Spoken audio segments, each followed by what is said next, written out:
Meus irmãos, graça e paz de Jesus Cristo. Mais uma vez aqui no canal para trazer uma reflexão da Palavra de Deus aos nossos corações.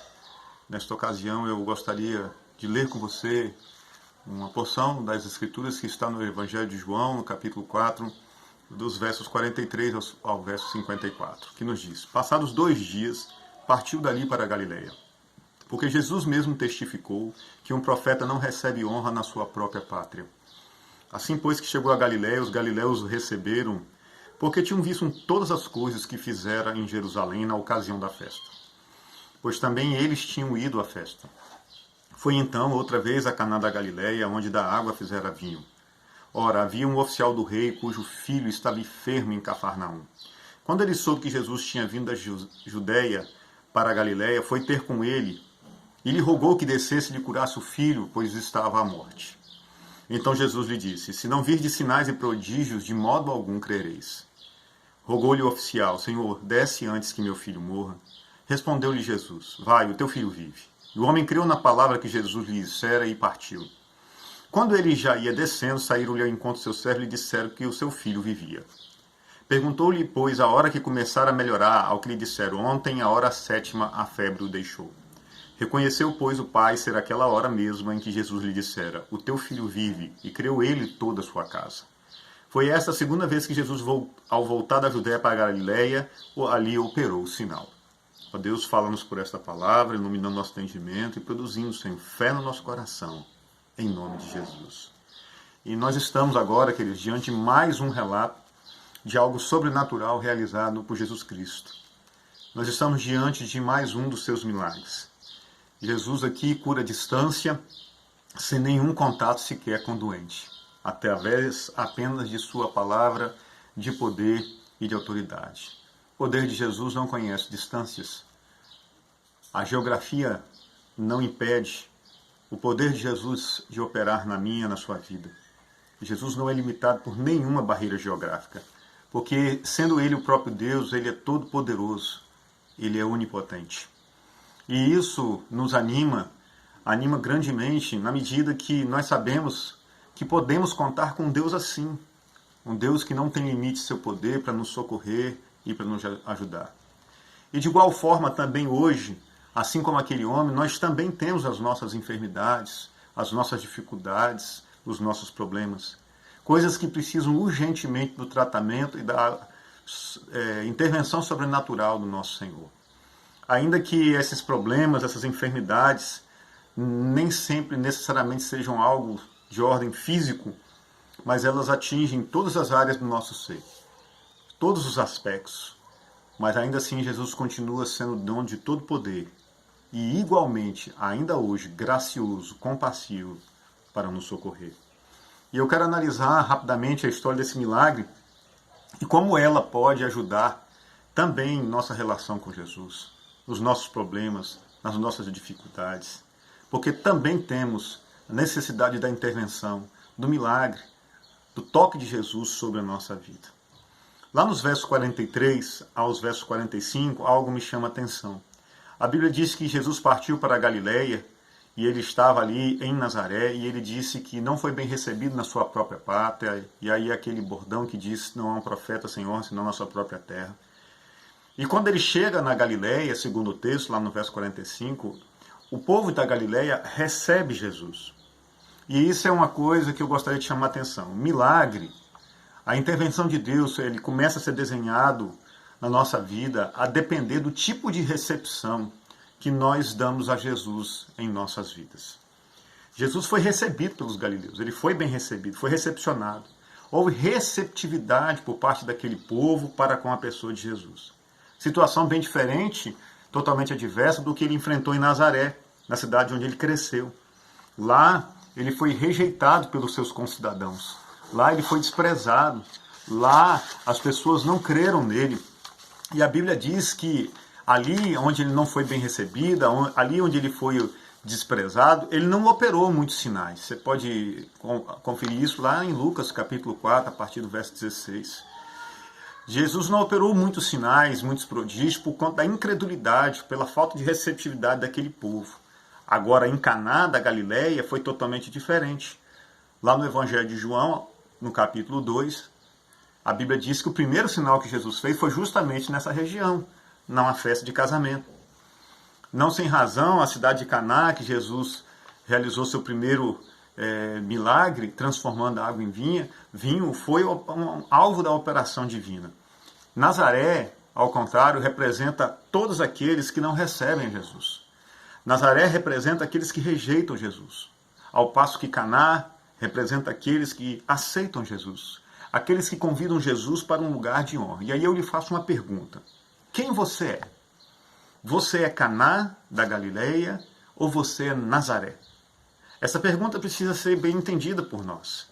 Porque se você já recebeu Jesus, se Jesus tem lugar de honra na sua vida, você é Caná. Se Jesus tem espaço em sua agenda lotada de compromisso, você é Caná. Mas se você não tem, se Jesus não tem espaço, então ainda a sua vida é como Nazaré. E a maneira como nós recebemos ou não recebemos Jesus na nossa vida demonstra que tipo de honra nós estamos dando ao Senhor. Talvez você esteja se perguntando, mas como é que eu faço? Como eu faço para receber Jesus? Olha o que o Evangelho de Mateus, capítulo 10, verso 40, nos diz. Quem vos recebe a mim recebe, e quem me recebe a mim recebe aquele que me enviou. O que isso quer nos dizer? Jesus estava conversando com seus discípulos e ele disse claramente que quem recebesse os seus discípulos e a pregação que eles faziam estava recebendo ele mesmo. Então nós recebemos a Jesus quando nós damos crédito à palavra pregada por aqueles que são enviados por ele. Aliás, Jesus diz claramente que qualquer um que receber no nome dele, até mesmo uma criança, qualquer um que recebe esta criança, recebe a ele, mas não aquele que ele enviou. Recebemos Jesus, queridos, quando acolhemos com compaixão os menos favorecidos, os indefesos, os carentes. Recebemos Jesus assim. E recebemos Jesus quando aceitamos o seu convite e permitimos que ele entre em nossa casa, na nossa família, na nossa vida, a exemplo do que fez Zaqueu. Jesus disse: Zaqueu, eu preciso ir em tua casa hoje. E Zaqueu abriu as portas. Que recepção Jesus tem tido na tua casa, na tua vida, na tua família? Nós podemos, com o passar do tempo, perder o entendimento da importância que é necessária dar a Jesus. Precisamos dar um lugar de atenção especial a Jesus nas nossas vidas. Às vezes nos envolvemos com tantas coisas que esquecemos disso. E Jesus está muito interessado em estar conosco o tempo todo. O milagre começa a ser desenhado a partir da recepção que Jesus tem em nossa vida. E a partir do verso 45, nós percebemos aquele homem, aquele oficial, buscando a Jesus. E o milagre, queridos, aqui está uma segunda lição, ele começa a ganhar contornos na nossa vida, quando depois de recebermos a Jesus, nós passamos a buscá-lo. Buscá-lo com intensidade. Aquele oficial buscou a Jesus, ele foi a fonte certa. Ele foi a pessoa certa. Muitos que hoje dizem crer em Jesus estão batendo nas portas erradas. Muita gente que já recebeu a Cristo como Senhor e Salvador está e se permitiu, com o passar do tempo, se esquecer de continuar a buscar a Cristo. A Bíblia diz que nós devemos prosseguir, continuar em buscar ao Senhor. Prossigamos em continuar e busquemos a face do Senhor. E tem muita gente que na caminhada entra num processo de preguiça, de estagnação espiritual, gente que deixa de orar, gente que deixa de meditar na palavra de Deus, gente que se torna apática, indiferente, insensível. Como os crentes de Laodiceia, advertidos por Jesus na revelação dada a João na ilha de Patmos, lá em Apocalipse capítulo 13, ele diz: conheço as tuas obras, nem és frio e nem quente. Oxalá que foras frio ou quente, assim porque és morno e não és quente nem frio, vomitar-te-ei da minha boca. Existe muita gente que deixou de buscar ao Senhor, e o milagre ele começa a tomar contornos nesta busca. Eu não sei qual é o problema, ou quais são os problemas que atingem a sua vida. Eu não sei qual é o emaranhado em que você está preso, mas de uma coisa eu sei. Eu sei que no poder que há no nome de Jesus, há autoridade para fazer o milagre que você tanto espera, a intervenção que você tanto aguarda. Mas eu quero dizer para você que Deus não fará nada por aqueles que simplesmente não buscam a Jesus, que desistem do Senhor, que cruzam os braços. Lá em Marcos capítulo 1, a partir do verso 32, 36, tem uma situação que ilustra bem qual deve ser a nossa atitude. Olha o que o texto diz: sendo já tarde, tendo posto o sol, Traziam-lhe todos os enfermos endemoniados, e toda a cidade estava reunida à porta. E ele curou muitos doentes, atacados de diversas moléstias, e expulsou a muitos demônios. Mas não permitiu que os demônios falassem, porque eu conhecia. De madrugada, ainda bem escuro, levantou-se, saiu e foi ao lugar ali, deserto, e orava. Foram, pois, Simão e seus companheiros procurá-lo. Queridos, o que nós sejamos como Pedro, que mesmo depois de um dia de trabalho cansativo, acordou de madrugada, teve disposição de acordar de madrugada e ir buscar Jesus, procurar Jesus. Queridos, Pedro era um homem tão cheio de defeitos como eu e você. Mas ele foi procurar Jesus. Sabe por quê? Porque ele sabia que a presença do Mestre é o melhor lugar do mundo. É na presença de Jesus que os milagres acontecem. Busque Jesus. Mas ainda há uma terceira lição que eu quero compartilhar com você. A obra-prima do milagre, o contorno final do milagre, da intervenção de Deus na nossa vida, se conclui quando, depois de buscarmos, de recebermos bem a Jesus, passamos a orar e crermos na palavra de Jesus. É isso que aconteceu a partir lá do verso 47. Depois de receber e buscar a Jesus, aquele oficial, ele foi a Jesus e fez uma petição, ele fez uma oração. Ele pediu pela restauração de seu filho, que se encontrava doente. E aqui existe uma importante lição para nós. Porque na medida que nós evoluímos na piedade, na espiritualidade de uma vida cristã sincera, nossas orações serão cada vez menos egoístas, menos centradas em nós e mais centradas no próximo. Aquele homem não pediu por ele pediu pelo filho. Queridos, não existe milagre sem oração. Oração é uma chave que abre a porta do milagre. Não existe vida com Deus sem oração. E me lembro de uma história antiga, Caminhos da Oração. No auge da perseguição em um país comunista, alguns crentes decidiram manter a sua fé ativa por intermédio da oração, da disciplina da oração. E isso eles o faziam no meio de uma floresta para não serem descobertos. E a persistência daquele povo foi tamanha que não demorou muito, que no meio da mata se formaram vários caminhos, aqueles caminhos que se fazem na roça, aquelas trilhas. E eles começaram a chamar aquilo de caminhos de oração. Mas à medida que alguém esmorecia na vida de oração, o caminho daquela pessoa começava a crescer mato novamente.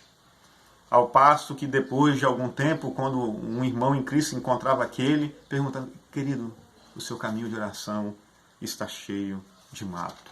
Está crescendo mato. Volte para o seu caminho de oração. Aliás, a Bíblia vai nos dizer em Colossenses capítulo 4, versos 2 e 3, para que perseveremos em oração. Perseverar em oração, velando nela com ação de graças, orando também juntamente por nós.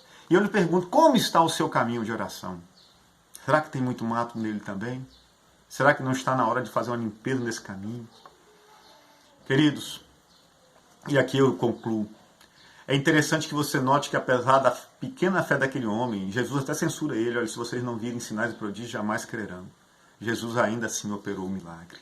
Deus conhece as nossas limitações. Deus nos contempla. E Ele nos contempla ainda que a nossa fé seja pequena.